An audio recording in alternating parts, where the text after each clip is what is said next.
everybody, welcome to the Auditory Vinyl. I'm Doug, glad you're here. It's Saturday, so gonna do a little week in review, history of some vinyl releases and number ones and all that good stuff. So right off the bat, August 11th, 1962, Neil Sedaka, 2 weeks on the number one for 2 weeks on the US singles chart with Breaking Up Is Hard to Do. This is a re-release. It does have Breaking Up Is Hard to Do on here, but it was a remake that he did that's a little bit slower and kind of bluesy actually. Also on here is a song Bad Blood. It was a duet with Elton John that was a pretty big hit for him, along with the title track The Hungry Years and Lonely Night, Angel Face, a song that Captain and Tennille actually had a big hit with because he wrote a bunch of stuff for Captain and Tennille. But yeah, Neil Sedaka. August 11th, 1979. The Knack. 5 weeks at number one on the US singles chart, or US album chart, because of the big hit My Sharona. For whatever reason, I've seen this in a lot of videos lately for various reasons, crate digging or whatever, but yeah, all of a sudden this one been showing up a lot. It's a great song, My Sharona. August 11th, Eric Carmen turned 74, and Joe Jackson, 68. August 12th, 1978, Commodores, 2 weeks on the US singles, hit number one. The song Three Times a Lady, of course written by Lionel Richie. Seems like all their big hits were written by him. Sporting the classic late 70s look.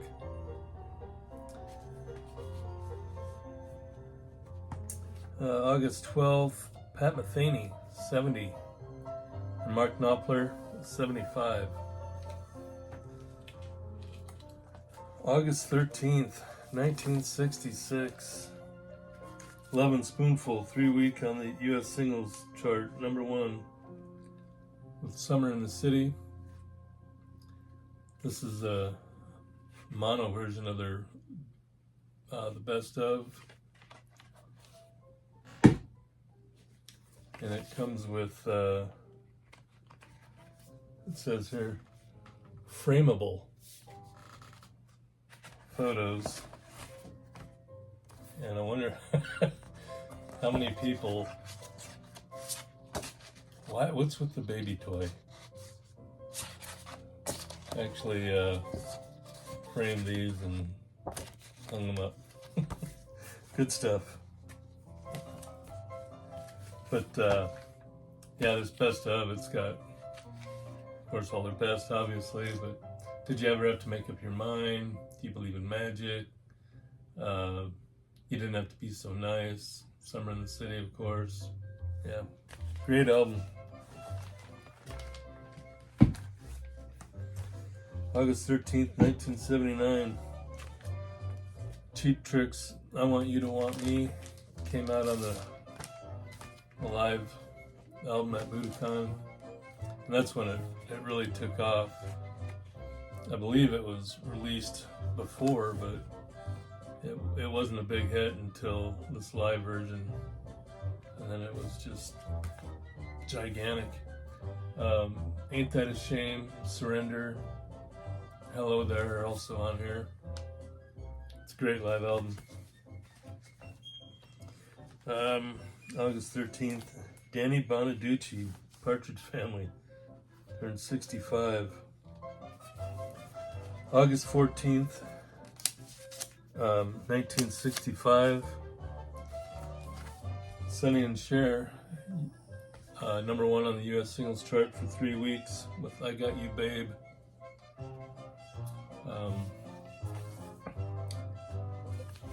Let's see. Oh, they also have Unchained Melody on here. Then He Kissed Me. Let It Be Me.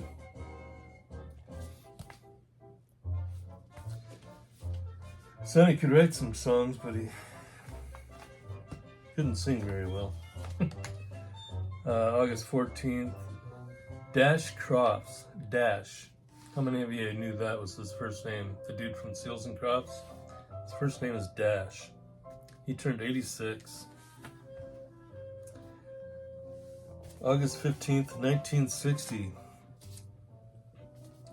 Elvis.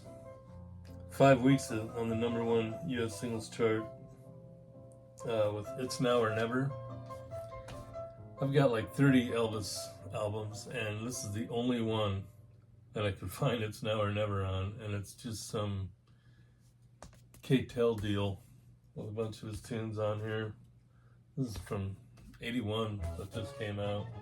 It does have a bunch of big hits, but you know, it's K-Tel, so. 1969, August 15th was the weekend that Woodstock started.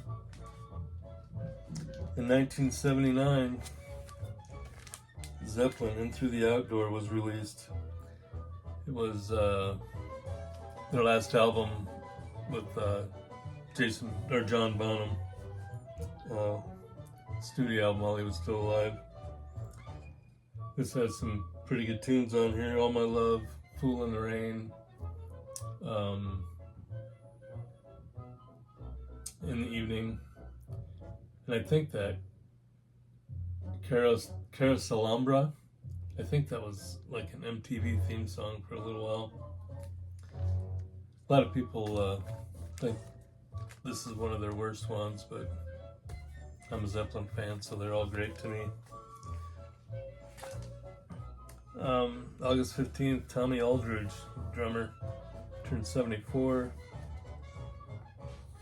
And Tom Johnson from the Doobie Brothers turned 76. August 16th was a bad day. 1938, Robert Johnson died.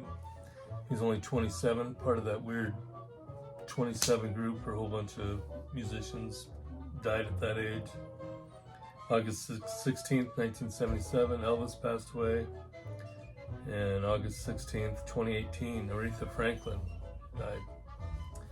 August 16th, 1966, the Monkees released their first single, Last Train to Clarksville. It's a big hit for them. And of course, you know, they went on to a lot of other great stuff. People called them the wannabe Beatles, but I don't know. They made it work. Mike Nesmith, you know, he wrote a lot of great stuff later on, and had a pretty good solo career.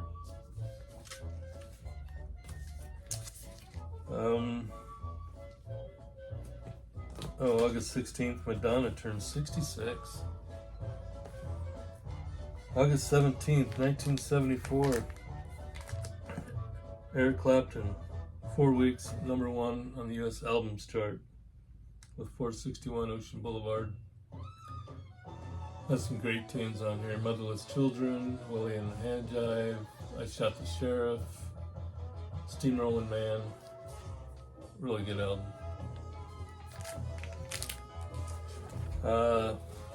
Some new releases coming out this week. Mazzy Stars released her 1993 album, So Tonight That I Might See. It's on a purple splatter vinyl. Lee Morgan, the old jazz trumpet player, is re-released in the 1968 The Gigolo. Also Wayne Shorter, Juju from 1965. Both of those are on the Blue Note label. The Muffs, if some of you remember them from late 80s and early 90s, kind of the alternative pop rock. They're releasing their 1993 album, self-titled album. It's a double LP with a bunch of additional music and stuff on there.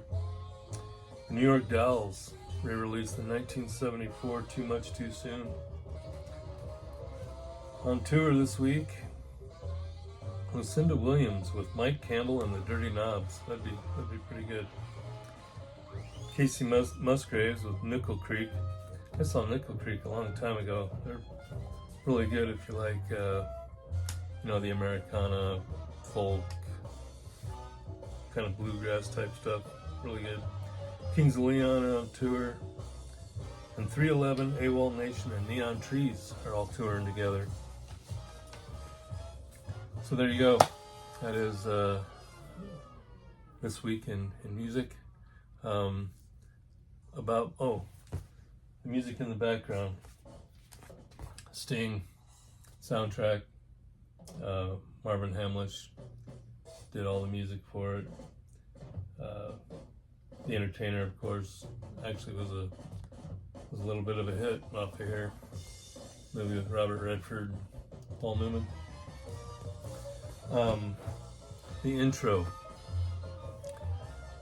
Thank you, Jeff. The intro you made was great. I know you put a lot of work and time into it, but I just felt I needed something a little bit more my style. But I'll still give you credit for giving me the idea to even do an intro, so thanks for that. And hope y'all like the new intro, and thanks for being here with the Auditory Vinyl. Enjoy the music.